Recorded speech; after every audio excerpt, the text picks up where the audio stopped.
پاکستان کہانی کا دوسرا پروگرام بھی تحریک علی گڑھ پر ہی ہوگا اور آج ہم سر سید احمد خان کی مذہبی خدمات کا ذکر کریں گے۔ مذہبی خدمات کو جاننے کے لیے ہمیں سب سے پہلے یہ دیکھنا پڑے گا کہ سر سید احمد خان کے سامنے کون سے مسائل درپیش تھے۔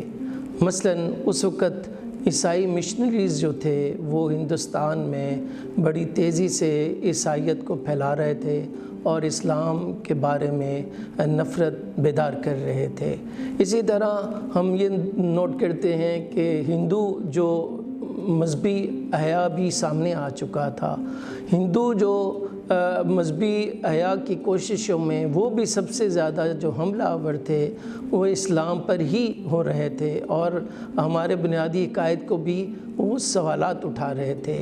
تیسرا اہم مسئلہ ویسٹرن ایجوکیشن کے آ جانے سے تھا۔ ویسٹرن ایجوکیشن جو تھی وہ سائنس اور سائنس کی وجہ سے بہت سارے ہمارے جو مذہبی عقائد تھے ان کو چیلنج کیا جا رہا تھا۔ اس کے علاوہ جو سیاسی صورتحال تھی وہ بالکل یکسر بدل گئی تھی۔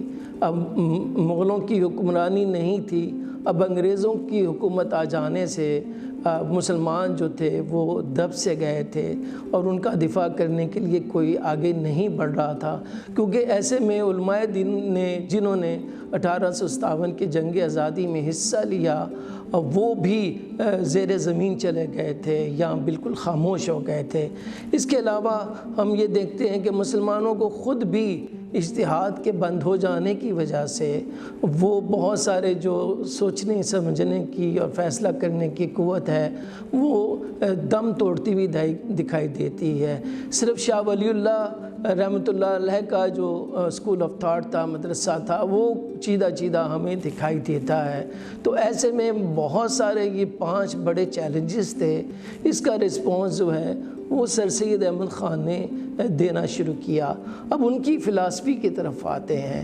ہم یہ دیکھتے ہیں کہ سر سید احمد خان کو بہت زیادہ محبت ہے اپنے مذہب سے، بہت زیادہ ان کو پختہ ایمان ہے اللہ تعالیٰ کی وحدانیت پر، ان کو بہت دل سے لگاؤ ہے اپنے پیارے نبی پر، اور پھر وہ قرآن اور حدیث کو حق بجانب سمجھتے ہیں اور آخری کتاب سمجھتے ہیں۔ یہ وہی پہلو تھے جو تا حیات ان کے یہ بنیادی پہلو ان کے ساتھ گئے۔ تاہم پھر بھی جب بھی ہم انٹلیکچوئل ہسٹری کو جاننا چاہتے ہیں یا سمجھنا چاہتے ہیں، وہ اس شخص کے جو تحریریں ہوتی ہیں یا خطابات ہوتے ہیں، تقاریر ہوتے ہیں، ان کو پڑھے بغیر نہیں سمجھ سکتے ہیں۔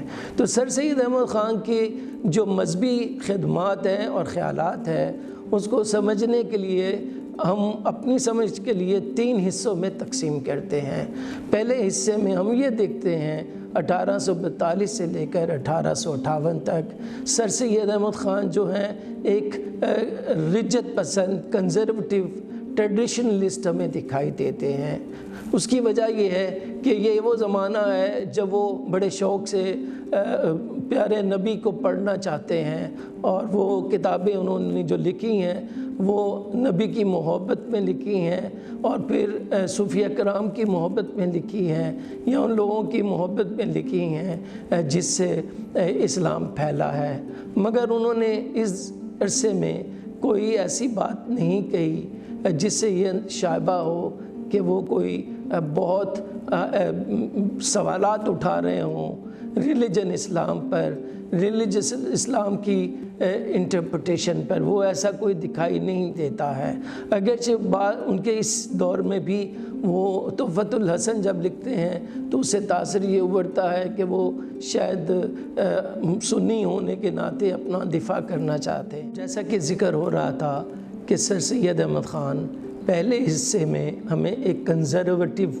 مسلمان کے طور پر دکھائی دیتے ہیں۔ اب ہم دیکھتے ہیں کہ 1858 سے 1870 تک کی جو ان کی تحریریں ہیں، رائٹنگز ہیں اور جو ایفرٹس ہیں، اس میں ہمیں ایسا تاثر ملتا ہے جیسے کہ سر سید احمد خان ایک معذر خواہانہ رویہ اپنائے ہوئے ہوتے ہیں۔ اس کی وجہ کیا ہے؟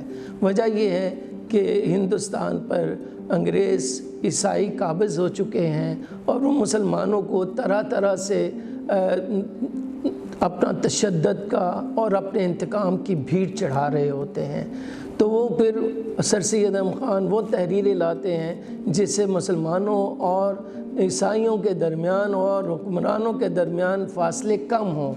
پہلی جو کتاب انہوں نے پمفلٹ جو لکھا اس کا عنوان تھا تحقیق لفظ نصارہ، جس کا مطلب ہی یہ تھا کہ جو حضرت صلی اللہ علیہ وسلم نے لفظ نصارہ جو بولا ہے وہ ناصرہ کے نام سے وہ عیسائیوں کو بتایا گیا، جس کا مطلب یہ تھا کہ شاید حضرت عیسیٰ سے نفرت کرتے ہیں مسلمان، جو کہ سر سید نے اس کی نفی کی اور اس کے مثبت اثرات مرتب ہوئے، ہم بعد ازاں اس کا ذکر کریں گے۔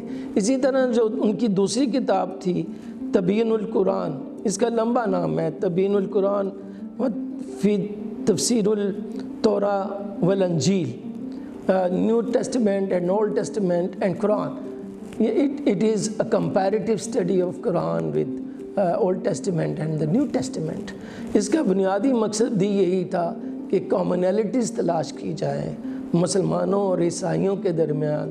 اچھا، یہ ایسا ہی رویہ آپ دیکھتے ہیں کہ 9/11 کے بعد بھی ہم نے یہ اسی طرح کا مسلمانوں کے ہاں آپ اپروچ دیکھتے ہیں کہ جب ہم پر الزام لگتا ہے کہ ہم شاید 9/11 کے واقعے میں اس پر ہم ذمہ دار تھے، تو سر سید احمد خان نے یہ دیکھ لیجئے تقریباً 150 سال پہلے یہ اس طرح کی کوشش کی ہے اور کتاب لکھی، اور یہ کتاب بڑی پاپولر ہوئی، اور یہ کتاب انہوں نے بغیر پڑھے نہیں لکھی ہے، بڑی تحقیق کر کے اس پر کسی روز انشاءاللہ ہم آگے چل کر ذکر کریں گے کبھی۔ اچھا، پھر اس کے علاوہ ان کی جو ایک اور پمفلٹ آیا جو سامنے، یہ رسالہ طعام احکام اہل الکتاب سے مراد یہی تھی کہ اس وقت یہ پروپیگنڈا چل رہا تھا کہ عیسائیوں کے ساتھ حکمرانوں کے ساتھ مسلمان بیٹھ کر کھانا نہیں کھا سکتے ہیں، ان کے ساتھ میل جول نہیں رکھ سکتے، جو کہ ایک فطرتی رد عمل بھی تھا۔ لیکن سر سید احمد خان نے قرآن سے اور حدیث سے اور پھر سنت سے یہ ثابت کیا کہ ہمارے پیارے نبی عیسائیوں کے ساتھ کتنا اچھا برتاؤ کرتے تھے۔ تو اس کا فائدہ یہ ہوا کہ انگریزوں کو یہ چیز اچھی لگی اور بعض مسلمانوں کو بھی یہ چیز اچھی لگی، تو دونوں کے درمیان دوری کم ہوئی۔ مگر نقصان سب سے بڑا یہ ہوا کہ سر سید احمد خان کو بعض جو ملا تھے، میں ملا اس کو کہتا ہوں جو عالم دین نہیں ہوتا، عالم دین ہمیشہ آزادی اظہار کی لوگوں کو رائے کا حق دیتا ہے اور فتویٰ نہیں دیتا۔ چند غیر ذمہ دار لوگ اس وقت سر سید کے خلاف ہو گئے اور پھر انہوں نے کافر بھی قرار دیا، نیچری بھی قرار دینا شروع کر دیا۔ تو یہ وہ دور تھا جو اس وقت اپالوجیٹک ہونا پڑا۔ لیکن ہم یہ دیکھتے ہیں کہ 1869 سے لے کر 1869 سے لے کر 1898 تک، آخری دم تک، آخری سانس تک سر سید احمد خان ایک ماڈرنسٹ کے طور پر نظر آتے ہیں۔ ماڈرنسٹ کسے کہتے ہیں؟ ماڈرنسٹ اس شخص کو کہتے ہیں جو جدید دور کے تقاضوں کے مطابق قرآن اور حدیث کو سمجھنے کی کوشش کرتا ہے اور قرآن اور حدیث کی روشنی میں جدید جو مسائل ہیں مسلمانوں کو اس کا حل تلاش کرنے کی کوشش کرتا ہے۔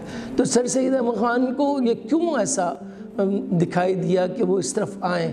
اس کی وجہ یہ کہ ولیم میور نے 1862 میں دا لائف آف محمد کتاب لکھی۔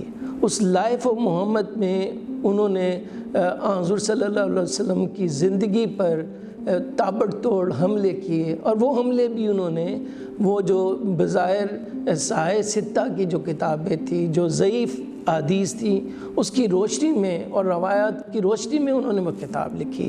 سر سید احمد خان چاہتے تھے کہ وہ ہندوستان میں ہی جواب دیں، مگر 1857 کی جنگ آزادی میں وہ دہلی جیسے تباہ ہوا تو وہاں پر لائبریری بھی تباہ ہو گئی۔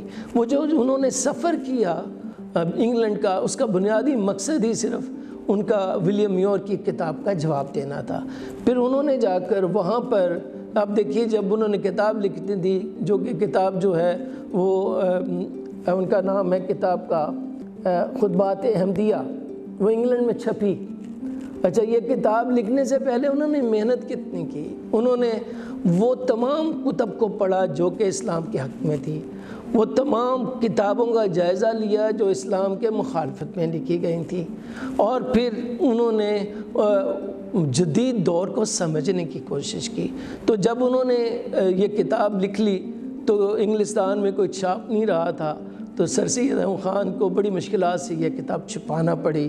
لیکن وہاں پر جو ریویو آئے تو اس ریویو میں ایک ریویور نے یہ بھی کہا کہ اے عیسائیوں اور اے مغرب کے رہنے والوں، آپ ہوشیار ہو جاؤ کہ ہندوستان میں کوئی مسلمان ایسا بھی ہے جو نہ صرف یہ کہ انگلستان میں آ کر اپنے مذہب کو اس کا دفاع کر سکتا ہے، بلکہ آپ کے مذہب کی بہت ساری جو کمزوریاں ہیں اس کی نشاندہی بھی کر سکتا ہے۔ اسی دوران سر سید احمد خان نے رسالہ تہذیب الاخلاق شروع کیا، جس میں معاشی اور مذہبی مسائل پر روشنی ڈالی جاتی تھی۔ پھر سر سید احمد خان نے قرآن کی جو ہے تفسیر لکھی، تفسیر القرآن، اس کی 7 جلدیں سامنے آئیں۔ تو یہ سر سید احمد خان کے اس دور میں جب وہ جدت پسندانہ ہوئے تو یہ وہ اہم تحریریں تھیں جو وہ لکھ پائے۔ وہ جدت پسندی تھی کیا؟ لوگوں کو بعض باتیں پسند آئیں، بعض باتیں ان کی ناپسند آئی ہیں۔ اس کے اثرات کیا مرتب ہوئے، میں اس پر بات کرنا چاہتا ہوں۔ تیسرے اور آخری دور میں سر سید احمد خان ایک جدت پسند کے طور پر ابھرتے ہیں اور وہ سوالات اٹھاتے ہیں۔ اس سے پہلے وہ اپنے مذہب پر سوالات نہیں اٹھا رہے تھے۔ اس کی وجہ شاید یہ تھی کہ ان کا علم اتنا وسیع نہیں تھا جتنا کہ جب وہ تفسیر لکھ رہے تھے، کمپیریٹیو اسٹڈی کر رہے تھے قرآن اور اولڈ اینڈ نیو ٹیسٹمنٹس کی، اور یا اسلام کے حق میں یا مخالفت میں کتابیں پڑھ رہے تھے۔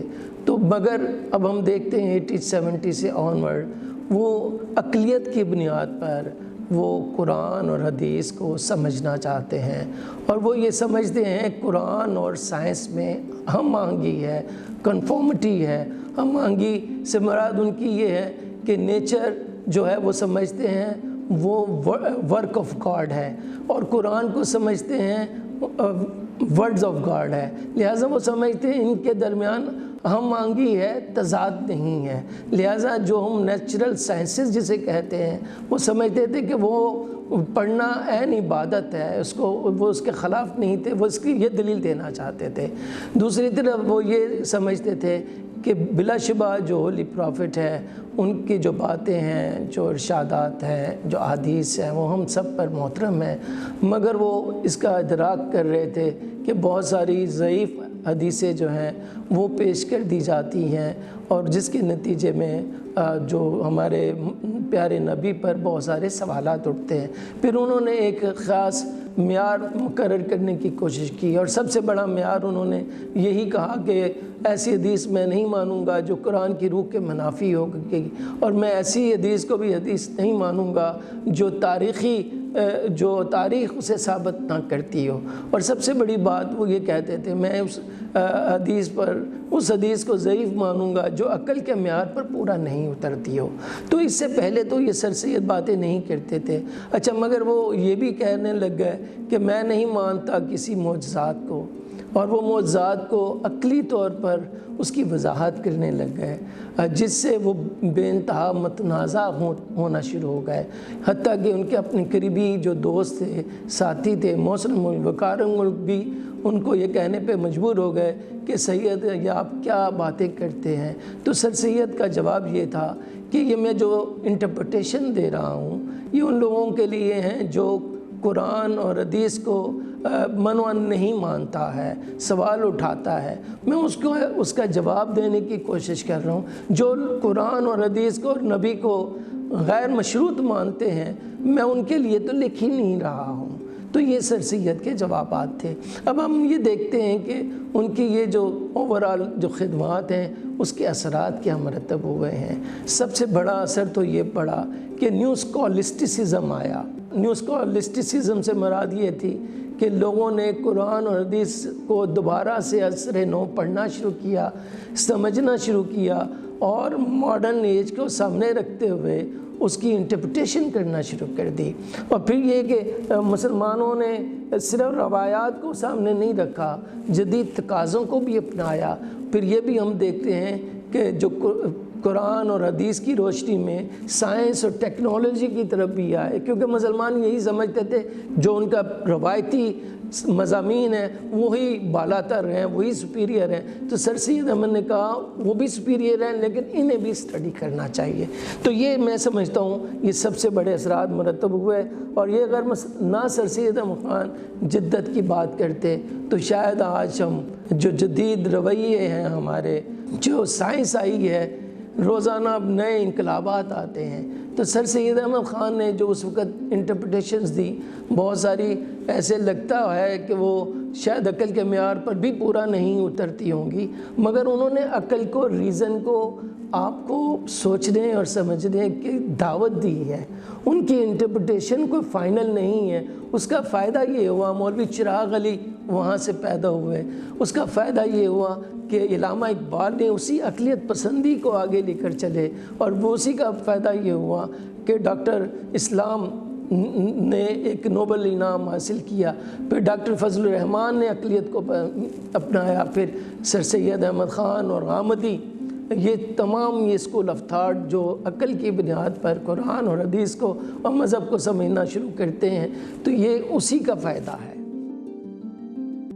آپ کا جو پہلا سوال ہے کہ سر سید ایک نیچرسٹ تھے یا انہیں عیسائی ہونے کا بھی بعض لوگوں نے لقب دیا، میں یہ سمجھتا ہوں یہ ان سے ایک بغض اور نفرت کی بنیاد پر ہے۔ سر سید احمد خان صرف یہ چاہتے تھے کہ جو نیچر کی تعلیم ویسٹ نے حاصل کی ہے، ویسٹرن سائنسز جو ہیں اس پر بھی توجہ دی جائے، اسی لیے انہوں نے جو لفظ بولا، جو ورک آف گاڈ نیچر کو کہا ہے، کائنات کو کہا ہے، ورڈ آف گاڈ قرآن کو کہا ہے، اور انہوں نے کہا کہ اللہ تعالیٰ میں کوئی تضاد ہو ہی نہیں سکتا، نہ اس کے قول میں اور نہ فعل میں۔ تو یہ ان کا بنیادی مقصد تھا۔ اچھا، یہ کہنا کہ جی وہ صرف انہیں اسکول اور کالجز کا پڑھا ہو تو وہ اسلام کو سمجھ سکتا ہے اور اس کی توجیہات بیان کر سکتا ہے، شاید آج کے دور میں جہاں اسپیشلائزیشن کا دور ہے وہاں پہ ظاہر ہے حدیث کے بھی ماہر ہیں، قرآن کے بھی ماہر ہیں، فتوے کے بھی ماہر ہیں، لیکن اس دور میں 19 سینچری میں کہاں آپ کو اتنے بڑے عالم اور فاضل بے شک موجود تھے، قاسم نانوتوی تھے اور بہت بڑے بڑے عالم موجود تھے، وہ بھی اپنے اپنے میدان میں رہتے ہوئے اب اسلام کی خدمات سر انجام دے رہے تھے۔ لیکن کیا سر سید احمد خان کو قرآن اور حدیث پڑھنے کا حق نہیں تھا؟ کیا قرآن اور حدیث کو پڑھنے کے بعد، سمجھنے کے بعد اور ان پر لکھی گئی کتابوں کو پڑھنے کے بعد ایک شخص کو اپنی رائے دینے کا حق نہیں تھا؟